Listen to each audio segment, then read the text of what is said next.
100%. Ouais, complètement, oui. Je suis team 100% également. Mais j'ai envie d'en parler, ça m'intéresse vraiment. Ouais. Bah, Cyrus, tu veux répondre? Sur le coup de foudre, j'avoue, en tout cas, je ne pense pas l'avoir vécu. Quoi Mais est-ce que tu penses que ça peut exister? Écoute, je crois à ce qu'on me dit. Pour moi, Ton implication. un coup de foudre. Pour moi, là-dedans, c'est genre on est fait l'un pour l'autre presque, tu vois. Et donc ça voudrait dire qu'il y a des personnes qui sont faites pour moi. Et en fait, il y a un mythe de Platon qui ressemble à ça. Complètement. C'est dans le banquet. Ouais.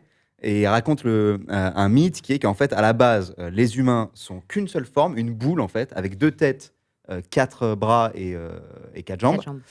Et qu'en fait, ils étaient du coup surpuissants et ils sont allés essayer de conquérir l'Olympe. Mais du coup, les dieux les ont punis et les ont divisés en 2.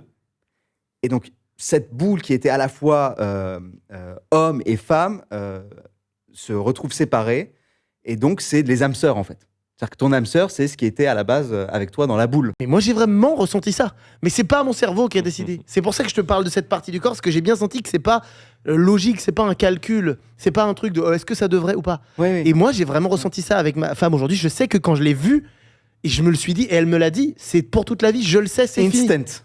Et en fait, il y a des problématiques derrière ce coup de foudre. La première chose, c'est les gens vont avoir tendance à tellement, peut-être même rechercher ce coup de foudre, qu'ils peuvent derrière fantasmer, projeter un idéal de la personne et donc ignorer des red flags, ignorer finalement le fait que cette personne puisse ne pas être la bonne pour elle et donc y aller quand même. Ah ouais, ok.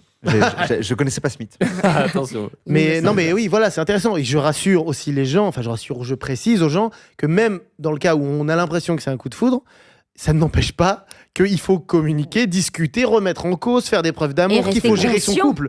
Rester conscient s'il y a des choses qui ne vont pas. Ça ne veut pas dire que parce qu'on a eu un coup de foudre, on doit forcément rester avec cette personne.